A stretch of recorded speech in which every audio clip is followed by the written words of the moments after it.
My channel. दोस्तों आज हम लोग जो है बात करने वाले हैं क्लास 12 का फिजिक्स का जो इम्पोर्टेंट क्वेश्चन आंसर है सभी चैप्टर के। ठीक है, वो जो हम लोग देखने वाले हैं। इसमें जो है सभी चैप्टर के जो इम्पोर्टेंट क्वेश्चन आंसर है वो जो हमने टाइप करा लिया है। ठीक है, इस वीडियो को जो है आप लोग ध्यान से देखिएगा। सारे जो है चैप्टर आपको सिर्फ एक ही वीडियो में जो है कवर हो जाएंगे। ठीक है, तो यहाँ पर देखिए सबसे पहला जो है अध्याय 1 है विद्युत क्षेत्र विद्युत आवेश एवं क्षेत्र का। ठीक है, इसमें जो है दो क्वेश्चन 3 क्वेश्चन जो है सभी चैप्टर से लिए गए हैं, जो कि ज़्यादा बार पूछे जाते हैं। ठीक है, और ज़्यादा पूछे जाने की संभावना रहती है। ठीक है, सभी जो है छोटे छोटे प्रश्न, ज़्यादा लॉन्ग नहीं है। ठीक है, तो सबसे पहला प्रश्न है, देखिए विद्युत क्षेत्र क्या है। ठीक है, अगर आपसे पूछा जाता है कि विद्युत क्षेत्र क्या है, इसकी विशेषताएं लिखें, तो इसमें जो आप कैसे लिखेंगे, तो देखिए इसका आंसर है विद्युत क्षेत्र वह क्षेत्र है जिसमें किसी आवेशित कण पर बल अनुभव होता है, उसे जो है विद्युत क्षेत्र कहते हैं। ठीक है, और इसके विशेषताएं क्या है, तो सबसे पहला है कि यह सदैव आवेश के चारों ओर होता है। ठीक है, और इसकी दिशा धनात्मक आवेश के लिए बाहर और ऋणात्मक आवेश के लिए अंदर की ओर होती है। ठीक है, फिर दूसरा प्रश्न देखिए, अगर आपसे पूछा जाता है कि कूलाम का नियम क्या है। ठीक है, ये भी जो है पहले ही चैप्टर में है कूलाम का नियम। तो अगर आपसे पूछा जाता है कि कूलाम का नियम क्या है, तो आप इसमें क्या लिखेंगे। इसका आंसर है, देखिए दो बिंदु आवेशों के बीच लगने वाला बल उनके आवेशों के गुणनफल के समानुपाती होता है और उनके बीच की दूरी के वर्ग के बीच क्रमानुपाती होता है।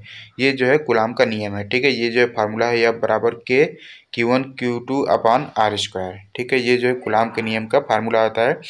इस फार्मूले पर जो है प्रश्न भी पूछे जाते हैं, तो इस फार्मूले को जो है आप लोग ध्यान रखिएगा। ठीक है, उसके बाद जो है यहाँ देखिए चैप्टर 2 जो है आपका स्थिर विद्युत विभव और धारिता। ठीक है, इसमें सबसे पहला मोस्ट इम्पॉर्टेंट क्वेश्चन आपसे पूछा जाता है कि विद्युत विभव की परिभाषा दीजिए। ठीक है, तो इसका देखिए आंसर क्या लिखेंगे कि किसी आवेश को असीम से मतलब कि अनंत से, ठीक है, किसी बिंदु तक लाने में किया गया कार्य प्रति इकाई आवेश विद्युत विभव कहलाता है। ठीक है, तो V बराबर डब्ल्यू अपॉन क्यू, ये जो है फार्मूला है। ठीक है, इस फार्मूले को आप लोग जो है ध्यान रखिएगा। और विद्युत विभव का मात्रक क्या होता है, तो ये जो है वोल्ट होता है। ठीक है, इस बात को आप लोग जो है ध्यान में रखिएगा। उसके बाद जो है नेक्स्ट क्वेश्चन देखिए जो इंपॉर्टेंट है वो पूछा जाता है आपसे कि संधारित्र की परिभाषा दीजिए और जो है इसका उपयोग लिखिए। ठीक है, तो संधारित्र की परिभाषा देखिए छोटा सा है।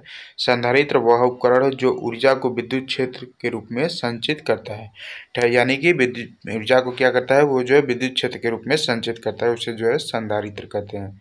ठीक है, और इसका उपयोग क्या है, तो देखिए बिजली के उपकरणों में इसका उपयोग किया जाता है। फिल्टर और स्टेबलाइजर में जो है इसका उपयोग किया जाता है। ठीक है, इसके बाद जो है देखिए आपका जो है अध्याय 3 आ जाता है, चैप्टर 3। ये जो है विद्युत धारा है, चैप्टर 3 का नाम। ठीक है, विद्युत धारा में आपसे क्या है, सबसे पहला इंपॉर्टेंट क्वेश्चन है कि ओम का नियम क्या है। ठीक है, ये आपसे पूछा जाता है, ध्यान रखिएगा। तो देखिए इसमें ओम का नियम क्या लिखेंगे कि ताप स्थिर रहने पर किसी चालक के सिरों के विभवांतर और उसमें बहने वाली धारा के बीच का अनुपात जो है स्थिर होता है। ठीक है, उसी को हम क्या कहते हैं, उसी को जो है ओम का नियम कहते हैं। V बराबर IR, ये जो है फार्मूला होता है। ठीक है, स्थिर ताप पर, यानी कि स्थिर ताप पर क्या होता है कि चालक के सिरों के बीच जो विभवांतर है V, ठीक है, और उसमें बहने वाली धारा के बीच का अनुपात यानी कि बटे I का अनुपात, ये जो है एक स्थिर होता है, जिसे क्या बोलते हैं, ये जो है रेजिस्टेंस होता है, ये जो है स्थिर है। ठीक है, तो V बटे I बराबर R, यानी कि V बराबर IR। ठीक है, और इसके बाद जो है रेजिस्टिविटी और कंडक्टिविटी के बीच संबंध क्या है, तो देखिए ये इसको हिंदी में जो है बोलेंगे प्रतिरोधकता और जो है चालकता के बीच संबंध। ठीक है, इस पर जो है फार्मूले पर आपका जो है सवाल भी आता है, छोटे छोटे सवाल आते हैं। जैसे किसी भी चालक का प्रतिरोधकता 1 दे दिया और उससे पूछ दिया कि चालकता क्या होगी। ठीक है, तो प्रतिरोधकता और चालकता एक दूसरे के जो है रेसिप्रोकल होते हैं, यानी कि व्युत्क्रमानुपाती होते हैं। ठीक है, तो देखिए इसका जो फार्मूला है वो है, देखिए रो बराबर 1 अपॉन जे जो है सिग्मा है। ठीक है, जहाँ रो को क्या बोला जाता है, ये जो है प्रतिरोधकता, और जो सिग्मा है वो जो है चालकता है।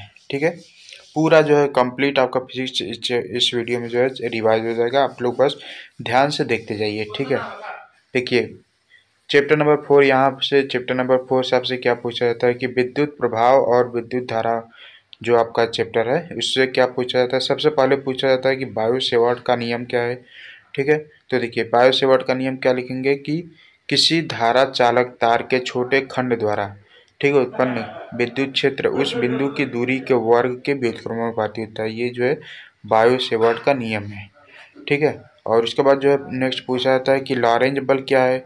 ठीक है, तो लॉरेंज बल्ब क्या है, ये इसमें क्या लिखेंगे, तो यहाँ पर देखिए किसी आवेशित कण पर, ठीक है, विद्युत क्षेत्र में लगने वाला बल जो है लॉरेंज बल्ब कहलाता है। ठीक है, ये जो है लॉरेंज बल्ब का फार्मूला है, यह बराबर Q into E plus V cross B. ठीक है, यह बराबर क्यू ई जो होता है ये भी। ठीक है, तो ये जो फार्मूला है आप लोग इसको जो है ध्यान रखिएगा। ये फार्मूला हमने इसलिए लिखा है यहाँ पर क्योंकि इस पर जो आपका जो न्यूमेरिकल क्वेश्चन है, अंकिक प्रश्न, वो जो है पूछे जाते हैं।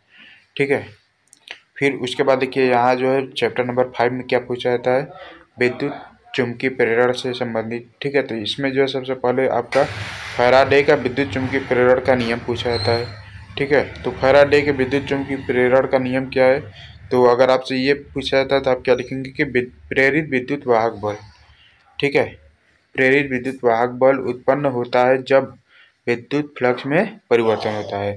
ठीक है, इसको ऐसे भी लिख सकते हैं, जब किसी विद्युत फ्लक्स में परिवर्तन हो जाता है तो वहाँ जो है प्रेरित विद्युत वाहक बल उत्पन्न होता है। ठीक है, यही जो है फैराडे के विद्युत चुम्बकीय प्रेरण का नियम है। E बराबर minus D phi upon D T, ये जो है आपका फार्मूला है। ठीक है, उसके बाद जब पूछा जाता है आपसे कि स्वप्रेरण क्या है।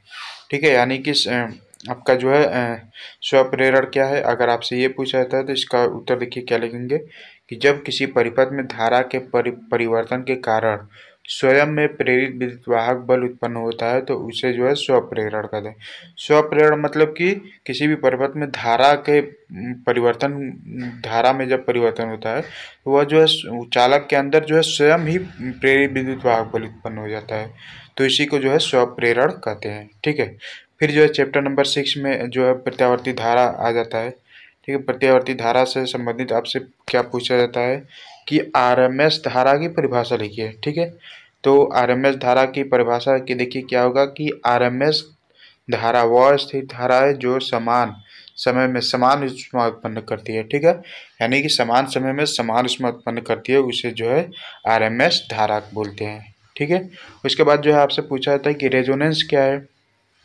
ठीक है, तो देखिए जब एलसीआर, ठीक है, ये एलसीआर मतलब ये वाला जो एलसीआर होता है, ठीक है, जब एलसीआर परिपथ में प्रतिबाधा न्यूनतम हो और धारा अधिकतम हो तो यह रेजोनेंस कहलाता है। ठीक है, उसके बाद जो है आपका चैप्टर नंबर 7 से देखिए दो फार्मूले यहाँ पर जो है मोस्ट इम्पॉर्टेंट है, स्नेल के नियम वाला फार्मूला और एक जो है दर्पण वाला फार्मूला।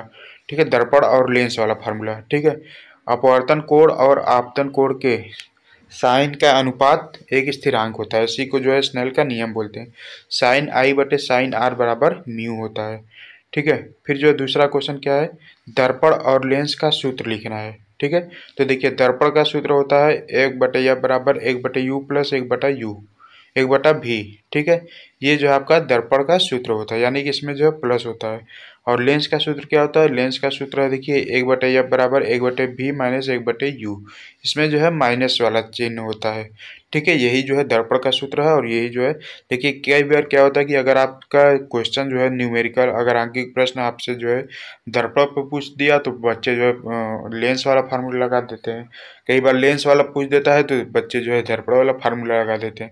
ठीक है, तो इसमें आप लोग जो है ध्यान में रखिएगा कि दर्पण वाले फार्मूले में जो है प्लस में होता है बीच में और लेंस वाले फार्मूले में जो है माइनस होता है बीच में।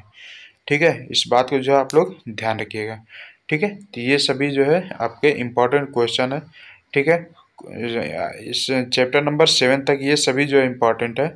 ठीक है, इसके बाद के जो चैप्टर है वो उतना इम्पोर्टेंट नहीं है, जो कि इससे, क्योंकि इसमें जो है ये सब जो क्वेश्चन है ना, ये सब जो बार बार पूछे गए हैं आपके एग्जाम में। ठीक है, तो इन सभी क्वेश्चन को आप लोग जो है 1-2 बार रिवाइज कर लीजिएगा, इनसे प्रश्न जो है आपके एग्जाम में पूछे जाते हैं। ठीक है, तो आई होप कि आपको ये वीडियो पसंद आएगा। प्लीज़ वीडियो को लाइक कीजिएगा, अपने दोस्तों के साथ भी शेयर कीजिएगा और अगर चैनल पर आप पहली बार हैं चैनल को सब्सक्राइब करके बेल आइकन को प्रेस कर लीजिए। ऐसे ही एजुकेशनल वीडियो आपको आगे भी मिलती है।